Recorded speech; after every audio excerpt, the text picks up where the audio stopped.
ইতিহাস সাক্ষী, আল্লাহর নবী তাবুক থেকে বেরিয়ে আসলেন, জোরে ডাক দিলেন, ইয়া সাহাবাস সাজারা, ওহে গাছের নিচে অবস্থানকারী সাহাবীরা। সাহাবায়ে কেরাম ওসমানকে মক্কায় পাঠিয়ে দিয়ে বিশ্রামের জন্য এক এক গাছের তলায় গিয়ে শুয়ে পড়েছিলেন। আল্লাহর নবী সেজন্য ডাক দিলেন, ইয়া সাহাবাস সাজারা, ওহে গাছের নিচে অবস্থানকারী সাহাবীরা, বেরিয়ে আসো। আমার কাছে খবর এসেছে আমার ওসমানকে হত্যা করা হয়েছে। কোন দূতকে হত্যা করা আন্তর্জাতিক আইনে যায় না, সুতরাং আসো, আমি হাত বিছিয়ে দিলাম, আমার হাতের উপরে হাত রেখে বায়াত করো, অঙ্গীকার করো, শপথ করো, আমরা ওসমান হত্যার বদলা নিতে গিয়ে হয়তো মক্কা বিজয় করে ছাড়বো, নতুবা সকলে শহীদ হয়ে যাব, একটা লোকও আমরা মদিনায় ফিরে যাব না। ইম্মা শাহাদা ওয়া ইম্মা শরিয়া, হয় শরিয়াত নাই শাহাদাত, আল্লাহর জন্য জীবন বাজি, মরলে শহীদ, বাঁচলে গাজী। সাহাবায়ে কেরাম আল্লাহর নবীর হাতে হাত রেখে বায়াত করলেন। একজন লোক ঘোড়া ফিরে অন্যদিকে চলে গেছিল, বাকি সব সাহাবীরা বায়াত করলেন। এই বায়াত এত গুরুত্বপূর্ণ বায়াত ছিল, সাহাবায়ে কেরাম খুশিতে কবিতা পড়তে লাগলেন।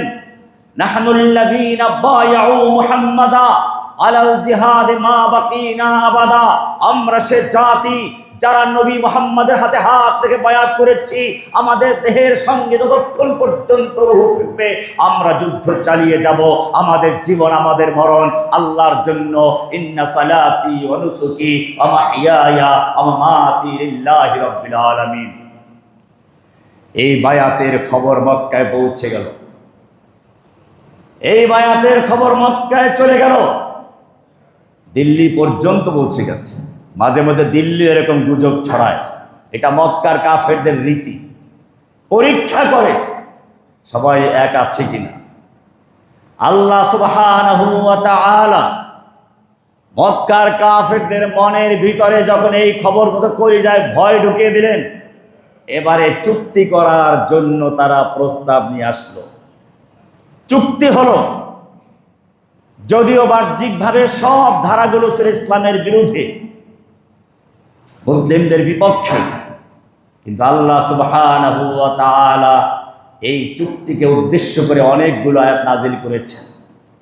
প্রথমে বায়াতের বিষয়টি মক্কার কাফেরদের অন্তরে শুধু জালজালা তৈরি করে নাই, কম্পন তৈরি করে নাই, সাত আসমান ভেদ করে, লৌহ কলম ছেদ করে আল্লাহর আরশ থেকে ঘোষণা হয়েছে, লাকাদ রাদিয়াল্লাহু আনিল মুমিনিনা ইয ইউবাইউনাকা তাহতাশ শাজারা, আল্লাহ তাআলা মুমিনদের প্রতি সন্তুষ্ট হয়ে গেছেন যখন তারা আপনার হাতে হাত রেখে বায়াত করেছিল গাছের নিচে বসে। গাছের কথা আলোচনা হয়ে গেল কোরআনে। শুধু আল্লাহ তাআলা সন্তুষ্ট হয়ে ক্ষান্ত হন নাই, আর গুরুত্ব দিয়ে বলছেন, ইন্নাল্লাযীনা ইউবাইউনাকা ইন্নামা ইউবাইউনাল্লাহ। হে নবী, ওই বায়াতের দোয়ান গাছের নিচে বসে আপনার হাতে যারা বায়াত করেছিল হাতে হাত রেখে, তারা আপনার হাতে হাত রেখে বায়াত করে নেই, ইন্নামা ইউবাইউনাল্লাহ, তারা আল্লাহর হাতে হাত রেখে বায়াত করেছে। ইয়াদুল্লাহি ফাওকা আইদিহিম, তাদের হাতের উপরে স্বয়ং আল্লাহর নিজের হাত ছিল। বায়াত হয়ে গেল। তবে এটা আমাদের সমাজের পীর মুরিদের বায়াত না, এটাও মনে রাখতে হবে। হুদায়বিয়ার সন্ধি হয়ে গেল। ওমর রাদিয়াল্লাহু তাআলা আনহু আল্লাহর নবীর সামনে দাঁড়িয়ে গেলেন। আপনি কি বলেন নাই যে আমরা মক্কায় নিরাপদে প্রবেশ করব? আপনি স্বপ্ন দেখেছেন, আপনার স্বপ্ন কি ওহী নয়? আমরা কি হকের উপরে নই? আমরা যুদ্ধ করে মারা গেলে কি শহীদ নই? আপনার কোরআন কি হক নয়? আল্লাহর রাসূল বললেন, হ্যাঁ অবশ্যই। বলে, তাহলে কেন আমরা বেমানুতি হাযিদ দানিয়াতা, আমরা কেন এই অপমানজনক লাঞ্ছনাজনক শর্ত মেনে নিচ্ছি? মক্কার থেকে কেউ যদি ইসলাম কবুল করে মদিনায় যায় ফেরত দিতে হবে, কিন্তু মদিনার থেকে কেউ যদি মক্কায় চলে আসে ইসলাম ত্যাগ করে ফেরত দেওয়া যাবে না।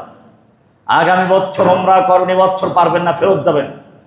3 দিন থাকবেন, এসে তাও তলোয়ার ছাড়া অন্য কোনো অস্ত্র আনতে পারবেন না। এইরকম অপমানজনক শর্ত আমরা কেন মেনে নিচ্ছি? আল্লাহর রাসূল সাল্লাল্লাহু আলাইহি ওয়াসাল্লাম বলেন, আনা রাসূলুল্লাহ, আমি আল্লাহর রাসূল। আমি তো তোমাদেরকে বলি নাই যে এবছরই বাস্তবায়ন হবে, এখানে রহস্য।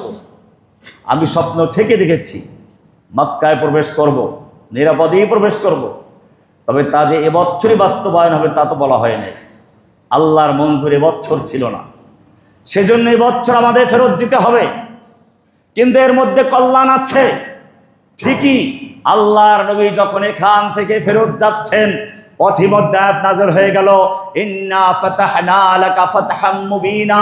হে নবী, আমি আপনাদেরকে ফাতহে মুবিন দান করেছি, মহান বিজয় দান করেছি।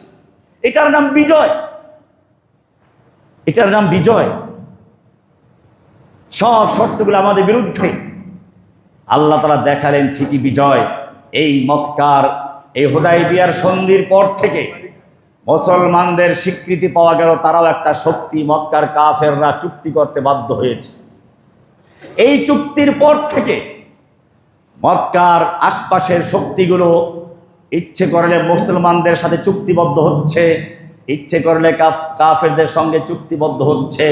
ঠিকই বনু খুজা মুসলমানদের সঙ্গে চুক্তিবদ্ধ হলো, বনু বকর মক্কার কাফেরদের সঙ্গে চুক্তিবদ্ধ হলো।